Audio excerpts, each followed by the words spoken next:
Electrochemistry विद्युत रसायन हम लोग पढ़ रहे थे। तो विद्युत रसायन को जानने के लिए, है ना, विद्युत रसायन को जानने के लिए हम लोग क्या किए थे, उसके विषय में जानकारी लिए थे, उनके संक्षिप्त में जाने थे, कौन कौन सा टॉपिक पढ़ना, ये सब जानकारी ले लिए थे।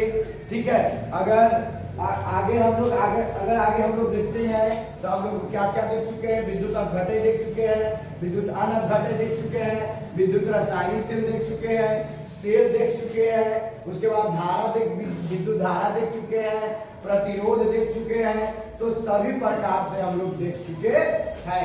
अब उसके आगे हमारा बढ़ता है, क्या कहता है कि चालक, अर्धचालक और कुचालक, चालक, अर्धचालक और कुचालक। इसका मतलब होता है कि, ठीक है, विद्युत धारा को जिस वस्तु में प्रवाहित किया जाता है, विद्युत धारा को जिस वस्तु में प्रवाहित किया जाता है, उस वस्तु को 3 वर्गों में बांटा जाता है।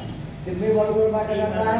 3 वर्गों में बांटा जाता है। ठीक है, पहला जो होता है चालक, दूसरा होता है अर्धचालक, तीसरा होता है कुचालक। आएगा समझ में? जिसमें विद्युत पूरा चला जाए, जिसमें विद्युत पार हो जाए, जिसमें विद्युत गमन कर जाए, वह होता है चालक। और जिसमें विद्युत का कुछ ही अंश जा रहा हो और कुछ अंश नहीं जा रहा हो, टकरा कर लौट जा रहा हो, अपने ही परिपथ में लौट जा रहा हो, तो वो हमारा क्या होता है? अर्धचालक। और कुचालक क्या होता है? जिसमें बिल्कुल भी करंट नहीं जाता हो, जिसमें बिल्कुल भी करंट नहीं जाता हो। जैसे प्लास्टिक है ना जी, लकड़ी, कौन सी लकड़ी? सूखा लकड़ी, है ना, प्लास्टिक, लकड़ी, है ना, ये सब में हमारा कभी भी, या चीनी, ये सभी में हमारा कभी भी क्या नहीं जाता है? करंट नहीं जाता। आए बात समझ में? यूरिया, ये सब में करंट नहीं जाता है। बात समझ में आ गया? क्लियर है? हाँ या नहीं? क्या चमड़ा में भी नहीं जा सकता है अगर सूखा हुआ रहेगा चमड़ा, तब। क्लियर है? अगर वह नदी है, लिक्विड में है, या लिक्विड फॉर्म से सॉलिड फॉर्म में बन रहा है, तो सॉलिड जब बनेगा तो करंट नहीं होगा, लेकिन जब लिक्विड रहेगा तो करंट होगा, है कि नहीं? अब कहो सर सॉलिड और लिक्विड में तो आइसक्रीम भी होता है, तो क्या होगा? तो उसमें दोनों फटने में क्या मारेगा? करंट आएगा, क्योंकि उसका सॉलिड भी जो होता है वह हाइड्रोजन से होता है बना हुआ, और हाइड्रोजन से जो वस्तु की निर्माण होती है उसमें करंट होता है। हाई वासन में या तो कोई ऐसा होगा जो एक्सेप्शनल होगा, जिसमें करंट नहीं जाएगा, एक्सेप्शनल में, अपवाद में जो होगा उसमें करंट नहीं जाएगा। क्लियर बात? तीनों आ गया समझ में? चालक, कुचालक और अर्धचालक समझ में आ गया? क्या प्रॉब्लम है? हाँ या नहीं? वो जिसमें पूरी तरीका से करंट पास कर जाएगा तो चालक या सुचालक, चालक या क्या? सुचालक। जिसमें थोड़ा करंट पास करेगा उसको अर्धचालक, और जिसमें बिल्कुल भी करंट नहीं जाएगा उसे क्या कहेंगे? कुचालक कहेंगे। क्लियर है? हाँ या नहीं? क्लियर है? तो यहाँ कहता है कि किसी भी वस्तु में विद्युत धारा प्रवाहित होने के लिए उन वस्तुओं को 3 वर्गों में बांटा जाता है। अकॉर्डिंग टू विद्युत धारा के अनुसार 3 भागों में बांटा जाता है। ठीक है, पहला बांटा जाता है चालक या सुचालक में, या दूसरा बांटा जाता है अर्धचालक में, और तीसरा बांटा जाता है कुचालक में। चालक क्या है? वैसा परिपथ जिसमें विद्युत धारा आसानी से पारदर्शी हो जाए, यानी पार कर जाए, है ना, पारदर्शी हो जाए, चालक या है ना, यहाँ क्या हो जाएगा? सुचालक हो जाएगा, है ना, चालक या क्या हो जाएगा? सुचालक कहलाता है। क्लियर है यहाँ तक? उसके बाद देखिए एग्जाम्पल में चांदी, एग्जाम्पल में क्या? चांदी। उसके बाद पानी, उसके बाद नमी वाली वस्तुएं, लोहा, नाइक्रोम के तार, ये सब में फटाफट पे आ जाता है, करंट जाता है ना जी? हाँ या नहीं? चांदी का एक हिस्सा आप पकड़ ले रही है, और चांदी का एक हिस्सा को करंट में सटा दीजिए, मारेगा सनाक्सुन और भागेगा फनाक्सुन। ठीक है, मारेगा सनाक्सुन और भागेगा फनाक्सुन। ठीक है, तो इसलिए कहा जाता चांदी जो होता है ना, सुचालक का सबसे अच्छा वस्तु मानी जाती है। सुचालक का सबसे अच्छी वस्तु कौन है? चांदी होता है। ठीक है, गुड कंडक्टर, अच्छा होता है ये। उसके बाद अर्धचालक में वैसा परिपथ जिसमें विद्युत धारा का कुछ अंश ही पारदर्शी होती है, अर्धचालक कहलाते हैं। उसके बाद एक टाइप करेंट, अर्धग्रस्त, HCl, H2SO4, ETC। ठीक है, उसके बाद कुचालक वैसा परिपथ जिसमें विद्युत धारा किसी भी स्थिति में पारदर्शी नहीं होता है, कुचालक कहलाता है।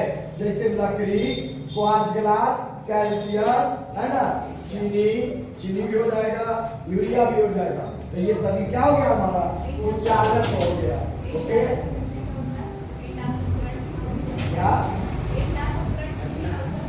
ये टाइप है करेंट का, हिंदी कुछ नहीं, एक प्रकार की विद्युत धारा, एक प्रकार की विद्युत धारा होती है। क्लियर? तो नोट करिए फटाक से,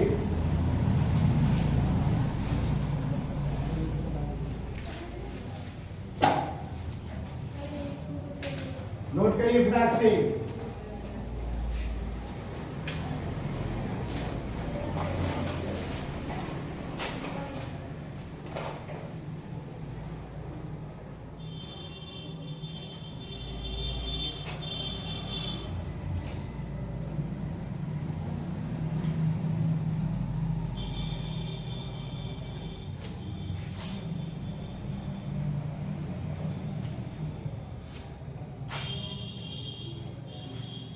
चालकता क्या होता है, ध्यान से सुनिए इधर, कि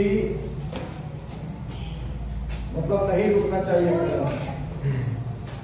चालकता क्या होता है सुनिएगा, प्रतिरोध का व्युत्क्रम होता है। व्युत्क्रम मतलब उल्टा। किसका उल्टा होता है? प्रतिरोध का उल्टा होता है। वो प्रतिरोध क्या करता है कि करंट को जाने से रोकता है ना, करंट को क्या करता है? जाने से रोकता है। लेकिन ये जाने से रोकता नहीं है। वहां पे जैसे आप देखे होंगे ना कि करंट को जब स्विच लगाई जाती है, स्विच जानते हैं स्विच, हाँ या नहीं? स्विच दो तरीका से काम करेगा। ये देखिए, ये स्विच, ये बीच वाला हिस्सा हो गया, अंदर वाला हिस्सा। आगे बस सुन रहे हैं, ये अंदर वाला हिस्सा होगा। तो ई वाला दबाया तो ई वाला नीचे आया, तो इसका मतलब हुआ कि बंद हो गया। इसका मतलब क्या हुआ? बंद हो गया। तो यहाँ पे प्रतिरोध काम करेगा। यहाँ कौन काम करेगा? प्रतिरोध काम करेगा। बात समझ में आया? हाँ या नहीं? क्लियर है? ये अंदर का भाग हो गया। मान के चलो ये स्विच ले लिए है, ये अंदर का भाग हो गया, जेकरा से करंट ऐसे पास करेगा। क्या करेगा? करंट पास करेगा। तो ये दबाया, यानी ये दबाया, तो ये हमारा क्या हो गया? प्रतिरोध हो गया। कैसे हो गया? कैसे कि ये जो है करंट को पास करने नहीं दे रहा, करंट को जाने से रोक रहा है, उसके मार्ग में अवरोध उत्पन्न कर रहा है। आई बस में, तो ये प्रतिरोध हो गया। लेकिन जस्ट इसका अपोजिट ये है, जब ये इसको धरता है ऐसे, तो ये ऊपर उठ जाता है और ये करंट को जाने देता है। ये करंट को क्या करता है? जाने देता है। जस्ट लाइक आपके सामने ये देखिए, ठीक है, यहाँ पे दिया हुआ है, ये देखिए स्विच यहाँ पे दिया हुआ है। ये देखिए, अगर हम यहाँ पे इसको बीच में रखिएगा, ये बीच में रखिएगा, तो इसका एक ना प्रेशर बनाएगा, दाब बनाता है अंदर में। ठीक है, अगर इसको ऐसे दाबते हैं, ठीक है, मान लो ये लाइट बनाए, ये बंद हो गया। देखिए नीचे आया तो बंद हो गया, क्योंकि ऊपर वाला क्लोज है। ऊपर वाला क्या है? क्लोज है। तो क्लोज होने का मतलब क्या है कि यहाँ पे प्रतिरोध लग गया। यहाँ क्या लग गया? प्रतिरोध लग गया। लेकिन जब ये इसका उल्टा काम करेगा, चालकता, है ना, जब इसका ये प्रतिरोध हटाएगा, तो प्रतिरोध हटा दिया तो लाइट क्या हो गया? बढ़ गया। बात समझ आ गया? प्रतिरोध का मतलब क्या है? करंट को रोक रहा है। और चालकता का मतलब क्या? कि ये करंट को क्या कर रहा है? प्रवाहित कर रहा है, जाने दे रहा है। इससे कोई मतलब नहीं है। लेकिन करंट को क्या कर दे रहा है? जो सीधा जा रहा था ना, अब वहां पे एक स्विच लगा दिया है, अब स्विच के माध्यम से क्या करेगा? करंट जाएगा। बात समझ में आ गया? हाँ या नहीं? क्लियर है? क्लियर है? बोलो चालकता, यहाँ तक कोई प्रॉब्लम नहीं ना है? उसके बाद यहाँ कहता है कि चालकता, चालक की चालकता C बराबर 1/R होता है। C बराबर 1/R में क्या होता है? R होता है। तो C का मतलब क्या होता है? चालकता। अब आर का मतलब क्या होता है? प्रतिरोध। और इसका अपोजिट होता है, विपरीत होता है, व्युत्क्रम होता है। तो सी बराबर में क्या? आर। क्लियर है? हाँ या नहीं? फिर उसके बाद आता है कौन? सेल स्थिरांक, है ना, सेल कांस्टेंट। ये भी दिया है बोर्ड में, ये भी दिया है बोर्ड की एग्जाम के लिए। सेल स्थिरांक हर साल पूछता है। सेल कांस्टेंट क्या है, सेल स्थिरांक क्या है, ठीक है। तो किसी सेल के दो इलेक्ट्रॉनों के बीच में, किसी सेल के दो इलेक्ट्रॉनों के बीच की दूरी, दो इलेक्ट्रॉनों की क्या?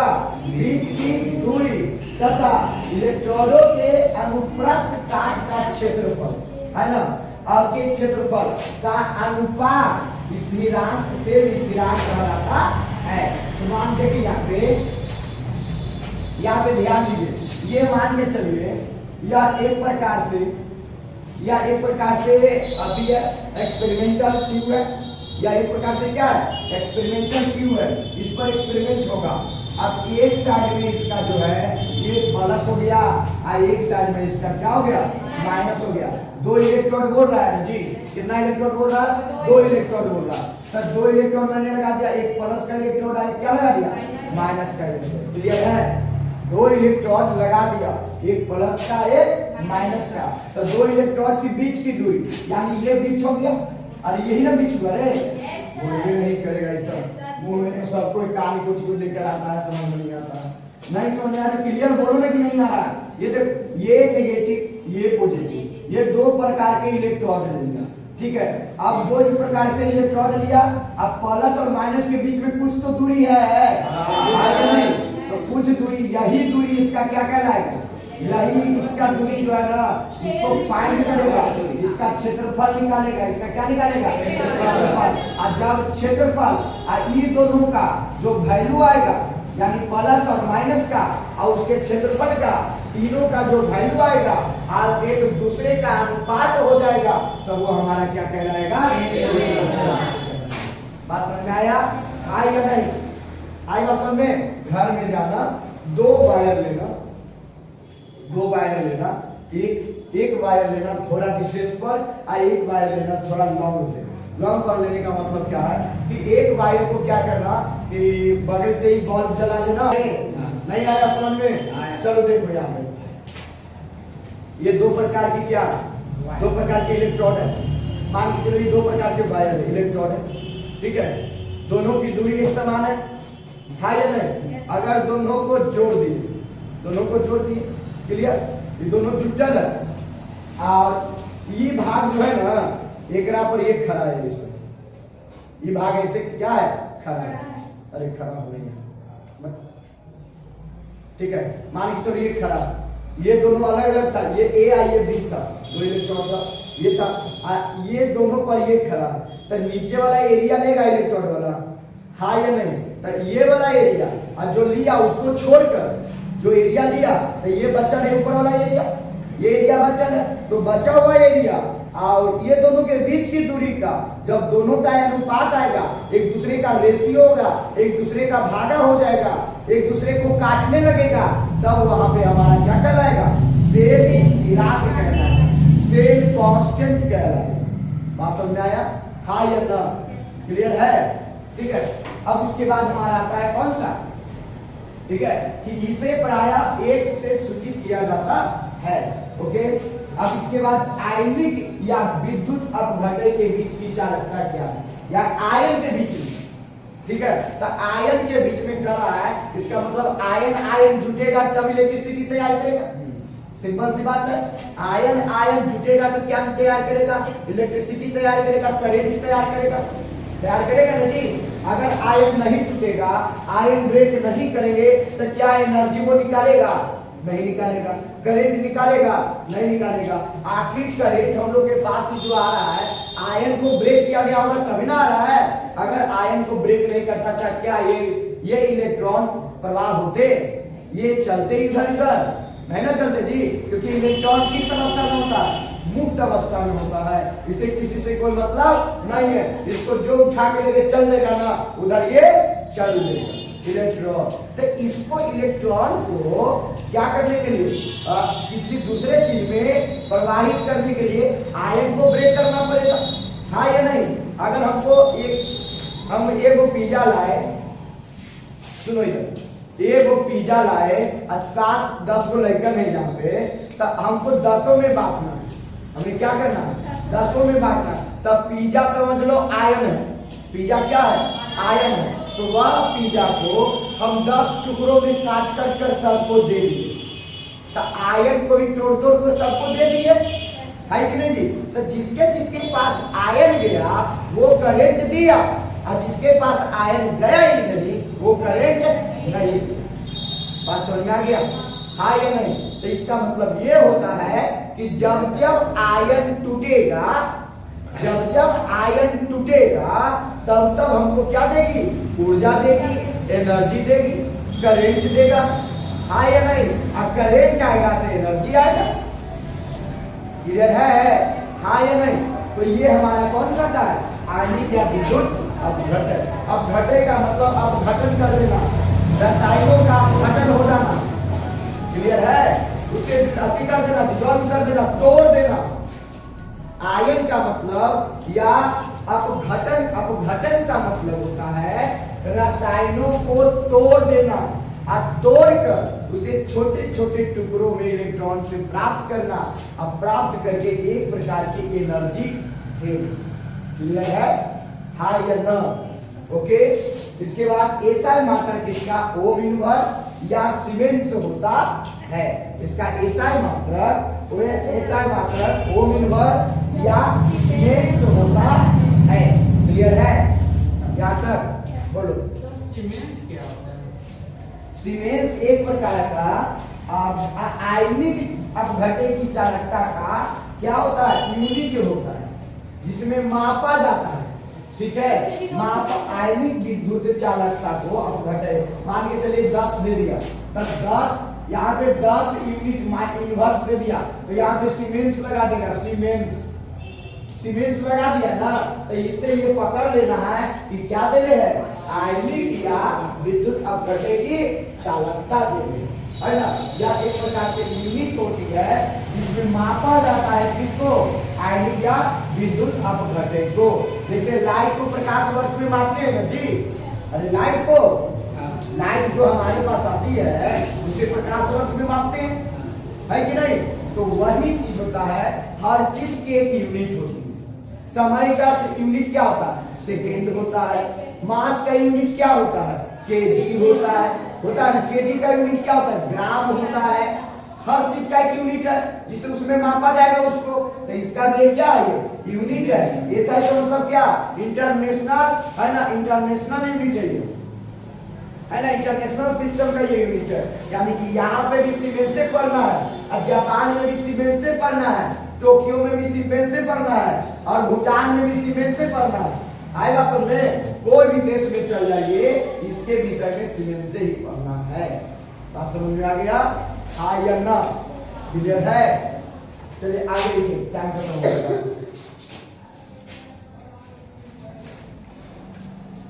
अगर इनके विशिष्ट चालकता क्या है? ये लिखना थोड़ा क्या? ये लिख लिए? ऊपर वाला हो गया?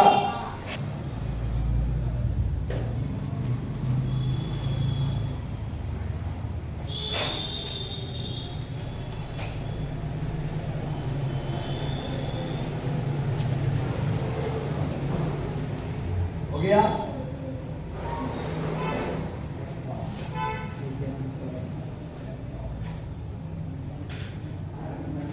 हो गया? Yes, sir. बाकी अगले क्लास में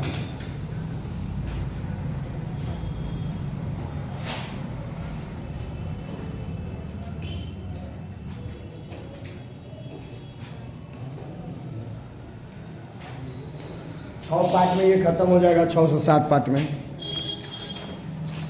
4 क्लास में और ये खत्म हो जाएगा।